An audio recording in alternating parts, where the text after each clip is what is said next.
Bonjour à tous, me voici de retour pour une nouvelle critique, cette fois-ci pour le film Le Diable tout le temps sur Netflix. Le Diable tout le temps est un film de Antonio Campos avec Tom Holland, Robert Pattinson, Halle Bennett, Bill Skarsgård, Sébastien Stan ou encore Jason Clarke. Face à sa femme mourante, un homme désespéré, Willard Russell, tente le tout pour le tout. Il se tourne vers la religion. Ses prières vont petit à petit s'apparenter à des sacrifices dont Arvin, le fils du couple, pourrait être l'offrande ultime. Franchement, j'ai adoré. Le rythme est très lent, donc il y en a plein qui peuvent décrocher ou ne pas aimer parce que des fois c'est au bord du contemplatif. Même moi je supporte pas le contemplatif, mais là vraiment j'ai aimé ce film. J'ai aimé parce que les acteurs sont top. Je suis vraiment de plus en plus fan de Tom Holland. Et là, je suis très content parce qu'il fait un rôle tellement différent de Spider-Man. Là, pour le coup, il est beaucoup plus violent que dans Spider-Man. Robert Pattinson, mais il est partout, ce gars-là. Il est partout en ce moment. Il est dans tout. C'est dingue. C'est vraiment, là, c'est son année. Là, là, il va vraiment passer un cap.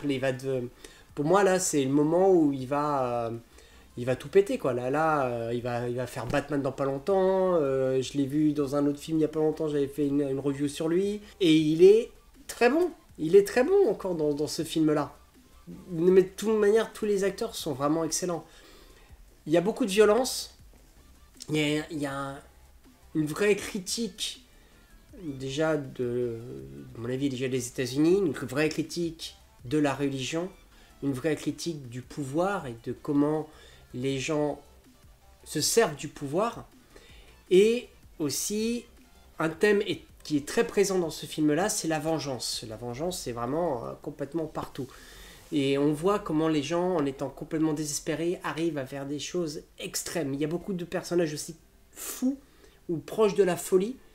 C'est assez meurtrier. J'ai été vraiment embarqué par cette histoire qui des fois était un peu glauque quand même, hein, faut le dire, parce que par exemple ce couple-là, elle et lui, l'évolution qu'ils ont au fil du temps est assez surprenante, pour pas employer d'autres termes.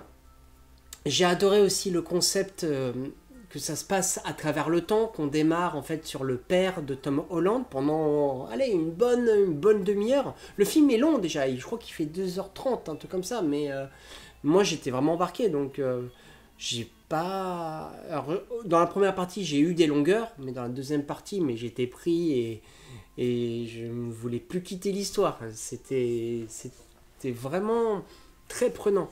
En gros, on suit plusieurs familles dans le même bled, dans le même lieu, et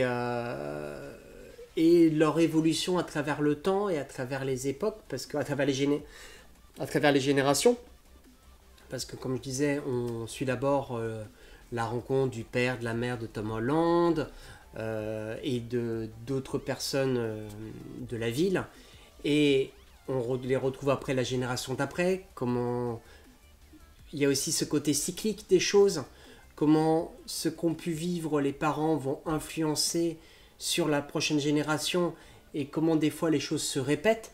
Cet acteur, je trouve d'ailleurs, est excellent aussi. La première partie, il m'a vraiment emmené avec lui.